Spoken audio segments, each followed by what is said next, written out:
नमस्कार साथियों, आज के वीडियो में आपके साथ डिस्कस करने वाले हैं एम्स नोट सेट की एक और लेटेस्ट अपडेट को लेके। जैसा कि आप सभी जानते हैं, एम्स नोट सेट 8 के ऑनलाइन एप्लीकेशन फॉर्म आपके स्टार्ट हो चुके हैं। यदि आप भी एम्स के नर्सिंग ऑफिसर बनने की तैयारी कर रहे हैं तो आप एप्लीकेशन फॉर्म भर सकते हैं। सेंट्रल गवर्नमेंट हॉस्पिटल हैं वो भी अब धीरे धीरे इसके अंदर इंक्लूड होना स्टार्ट हो गए हैं। कुछ का नोटिफिकेशन आ चुका है, कुछ का आज आया है, कुछ का आने वाले दिनों में आपको देखने को मिलेगा। तो आज यहाँ पर 3 इंस्टीट्यूट हैं जिनका नोटिफिकेशन आया है। पहला आप देख पा रहे हैं VMMC एंड जो सफदरजंग हॉस्पिटल है न्यू दिल्ली का, उसका नोटिफिकेशन आया है। 2 और नोटिफिकेशन आए हैं, तो तीनों पर ही डिस्कस करने वाले हैं। वीडियो को शेयर और चैनल को सब्सक्राइब कर दीजिएगा। तो देखते हैं कि सेंट्रल गवर्नमेंट हॉस्पिटल में कितनी वैकेंसी आई है और इसके लिए क्या क्वालिफ़िकेशंस रखी गई है। तो देखिए, यहाँ पर क्वालिफ़िकेशन एम्स से थोड़ा हट के रखी गई है। यहाँ पर BSc नर्सिंग और BSc ऑनर्स नर्सिंग अप्लाई कर सकते हैं सेंट्रल गवर्नमेंट हॉस्पिटल के लिए। अगर आप GNM कैंडिडेट हैं तो 1 ईयर का एक्सपीरियंस आपके लिए मिनिमम होना चाहिए 50 बेडेड हॉस्पिटल का। तो जिनके पास 2 ईयर का एक्सपीरियंस नहीं है उनके लिए यहाँ एक बड़ी अपॉर्चुनिटी निकल के आ रही है। हालांकि यहाँ पर बिना एक्सपीरियंस के भी आप अप्लाई कर सकते हैं अगर आप GNM कैंडिडेट हैं तो नोट सेट 8 के लिए, लेकिन वो केवल एक इंस्टीट्यूट है जहाँ पर वैकेंसी थोड़ी कम है। अब यहाँ पर एक और बड़ी बात भी आपको बताएंगे, जैसे जैसे वीडियो आगे बढ़ेगा इंपॉर्टेंट बातें आपको बताते रहेंगे। एज लिमिट सेंट्रल गवर्नमेंट में 18 से लेकर 35 ईयर रखी गई है, तो ये भी जिनकी एज निकल चुकी है उनके लिए एक बड़ी अपॉर्चुनिटी है। सेंट्रल गवर्नमेंट हॉस्पिटल में वो लग सकते हैं। 35 ईयर मिनिमम है, इसके ऊपर अगर आपकी एज है तो आप सेंट्रल गवर्नमेंट में अप्रोच कर सकते हैं। कितना एज रिलैक्सेशन है वो भी अपन डिस्कस करने वाले हैं। फॉर्म फीस में कोई चेंजेस नहीं किया गया है, लास्ट डेट में कोई चेंजेस नहीं किया गया है, सेम वही हैं। बस चेंज है तो आपके क्वालिफिकेशंस को लेके है, आपकी एज लिमिट को लेके है, इसके अलावा आपके रिजर्वेशन को लेके है। क्योंकि एम्स जितने भी हैं उनके अंदर 80-20 रिजर्वेशन है और यहाँ पर कोई 80-20 रिजर्वेशन नहीं है। ये एक बार हम आपको रिमाइंड करवा देते हैं कि 24 फरवरी से एप्लीकेशन फॉर्म स्टार्ट हो चुके हैं। 17 मार्च यहाँ पर लास्ट डेट रखी गई है।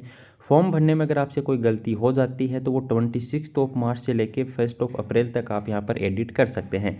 लेकिन आप अपनी कैटेगरी में एडिट नहीं कर पाएंगे तो प्लीज़ आप अभी से और अच्छे से सावधानीपूर्वक अपना एप्लीकेशन फॉर्म सबमिट करें। एग्ज़ाम पैटर्न भी सेम रहने वाला है, वही प्री और आपका जो मेन एग्ज़ाम होने वाला है। चलिए अब डिस्कस करते हैं कि यहाँ पर सफदरजंग हॉस्पिटल में कितनी वैकेंसी निकाली गई हैं। तो जैसा कि आप देख पा रहे हैं आपके सामने है, इंस्टीट्यूट का नाम है। वहाँ पर जनरल के लिए 24 सीट्स हैं, OBC के लिए 15 पोस्ट हैं, SC के लिए 8 हैं, ST की 4 पोस्ट रखी गई हैं, EWS के लिए 5 पोस्ट हैं, PWBD कैंडिडेट के लिए कोई भी जो सीट है वो रिजर्व नहीं रखी गई है। तो टोटल 56 वैकेंसी आई हैं आपके सेंट्रल गवर्नमेंट हॉस्पिटल में। यहाँ पर नीचे एक नोट भी लिखा हुआ है जिसमें यह है कि ये टेंडेटिव है और ये चेंज की जा सकती हैं। मतलब ये है कि इंक्रीज और डिक्रीज दोनों की जा सकती हैं। अभी तक आपको केवल 56 मान के चलना है, अगर इनमें कोई भी चेंजेस होता है तो आपको अपडेट मिल जाएगा। अब देखिए साथियों, यहाँ पर 80-20 रिजर्वेशन नहीं है, तो सेंट्रल गवर्नमेंट हॉस्पिटल के लिए ये गुड न्यूज़ है और जिनके पास 1 ईयर का एक्सपीरियंस है उनके लिए भी ये गुड न्यूज़ है। तो आप यहाँ पर अप्लाई कर सकते हैं। चलिए अब दूसरे इंस्टीट्यूट की तरफ बढ़ते हैं। तो जैसा कि हमने आपको बताया था कि 3 इंस्टीट्यूट इंक्लूड किए गए हैं, उसमें सेकंड है Chittaranjan national cancer institute Kolkata. इसके ऊपर डिस्कस करेंगे। यहाँ पर भी वैकेंसी आपके लिए निकाली गई है। देखिए, जनरल नर्सिंग मिडवाइफ आपने कर रखा है और प्लस डिप्लोमा इन ऑन्कोलॉजी कर रखा है तो आप अप्लाई कर सकते हैं। BSc नर्सिंग कैंडिडेट अप्लाई कर सकते हैं। इसके अलावा post basic BSc nursing candidate भी अप्लाई कर सकते हैं। 2 ईयर का आपसे 50 बेडेड मिनिमम यहाँ पर एक्सपीरियंस मांगा गया है अगर आप GNM कैंडिडेट हैं तो। इसके अलावा जो एज लिमिट है वो आपकी 35 ईयर से ज़्यादा नहीं होनी चाहिए, यही एज लिमिट यहाँ पर मांगी गई है। फॉर्म फीस में आपके लिए कोई छूट नहीं है, फॉर्म फीस वही लगेगी। आप नोट सेट में अपीयर हो रहे हैं, इसका मतलब है कि सभी रूल और रेगुलेशन सेम रहेंगे। बस इंस्टीट्यूट अपने हिसाब से पोस्ट निकालेगी, अपने हिसाब से अपने अपने रूल बनाएगी, 80-20 लगना है कि नहीं लगना है। तो देखिए, आपको बता दें CNCI के अंदर 80-20 है कि नहीं है वो देखने वाली बात होगी। और कितनी पोस्ट यहाँ पर निकाली गई हैं, चलिए वो भी डिस्कस कर लेते हैं। अगर आप नोटसेट में जा रहे हैं तो सभी एससी और एसटी के जो कैंडिडेट हैं उनको फ़ीस रिफ़ंड होगी, चाहे आप प्री एग्ज़ाम में क्वालिफाई हों या ना हों, चाहे आप मेन एग्ज़ाम में क्वालिफाई हो जाएं तो भी आपको फ़ीस रिफ़ंड होगी। और अगर आप नौकरी लग जाते हैं मेन एग्ज़ाम क्वालिफाई करने के बाद तो भी आपको फ़ीस रिफ़ंड होगी। तो कई बार कैंडिडेट इस कन्फ्यूज़न में रहते हैं कि हमें फ़ीस मिलेगी कि नहीं मिलेगी। तो चलिए अब डिस्कस कर लेते हैं कि चित्तरंजन हॉस्पिटल में कितनी वैकेंसी यहाँ पर निकाली गई है। तो देखिए यहाँ पर मेल और फीमेल में डिवाइड की गई हैं जो सभी वैकेंसीज़ हैं। और यहाँ पर आपके लिए बता दें, एम्स के सिमिलर ही 80-20 रिजर्वेशन रखा गया है। तो टोटल जो वैकेंसी हैं वो यहाँ पर 61 रखी गई हैं। 61 वैकेंसी है, इसके अंदर आपकी बता दें बैकलॉग वैकेंसीज भी रखी गई हैं। तो देखिए जनरल के लिए अगर फीमेल आप कैंडिडेट हैं तो 19 पोस्ट हैं, मेल की यहाँ पर 5 पोस्ट हैं, तो टोटल हुई 24। ओबीसी के लिए 13 फीमेल के लिए हैं और 3 जो पोस्ट हैं वो मेल कैंडिडेट के लिए, तो टोटल हुई 16 पोस्ट। एससी की अगर बात करेंगे तो फीमेल के लिए 6 है और मेल के लिए केवल सिंगल पोस्ट रिजर्व रखी गई है, तो 7 टोटल पोस्ट हैं। एसटी में 6 हैं फीमेल की, 2 हैं मेल की, तो 8 टोटल पोस्ट हैं। ईडब्ल्यूएस की अगर बात करेंगे तो यहाँ पर 5 फीमेल के लिए, ओनली 1 है मेल कैंडिडेट के लिए, टोटल 6।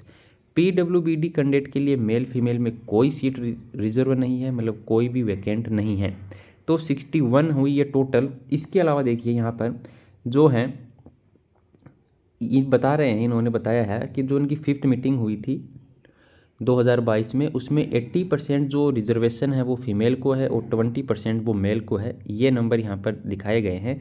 इन्होंने भी नोट करके ही लिखा हुआ है कि वैकेंसी हैं वो टेंडेटिव हैं, लाइबल टू चेंज है, इंक्रीज़ और डिक्रीज़ किसी भी पल किया जा सकता है। एक और इंस्टीट्यूट है उस पर भी अपन डिस्कस कर लेते हैं। वीडियो को शेयर, चैनल को आप सब्सक्राइब कर दीजिए ताकि लेटेस्ट अपडेट आपको सबसे पहले हमारे द्वारा मिलती रहे। ये नोटिफिकेशन हालांकि 2 दिन पहले ही आ गया था, लेकिन हम आपके साथ आज इसको डिस्कस कर रहे हैं। देखिए यहाँ पर भी आपके लिए सेम कंडीशन रखी गई है, बस कंडीशन ये है कि यहाँ पर आपके लिए कोई भी एक्सपीरियंस नहीं है। अगर आप एकदम फ्रेशर कैंडिडेट भी हैं जीएनएम के तो भी आप अप्लाई कर सकते हैं। यहाँ पर जीएनएम वाले भी अप्लाई कर सकते हैं, BSc nursing, post basic BSc nursing, BSc honours, सभी यहाँ पर अप्लाई कर सकते हैं। एज लिमिट वही है, 18 से लेकर 35 ईयर तक आप अप्लाई कर सकते हैं।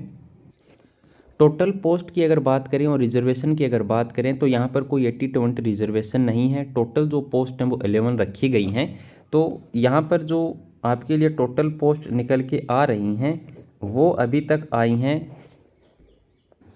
128। तो 3 इंस्टीट्यूट हैं, तीनों में 128 पोस्ट अब तक आ चुकी हैं। एक इंस्टीट्यूट है CNCI जिसके अंदर 80-20 है, बाकी के अंदर कोई 80-20 नहीं है। मेल और फीमेल को यहाँ पर जैसा कि उन्होंने बता रखा है ओपन है, मेल और फीमेल बोथ के लिए, कोई सेपरेट रिजर्वेशन नहीं है। तो ये आपके लिए अपडेट थी। वीडियो को शेयर, चैनल को सब्सक्राइब कर दीजिएगा। धन्यवाद साथियों।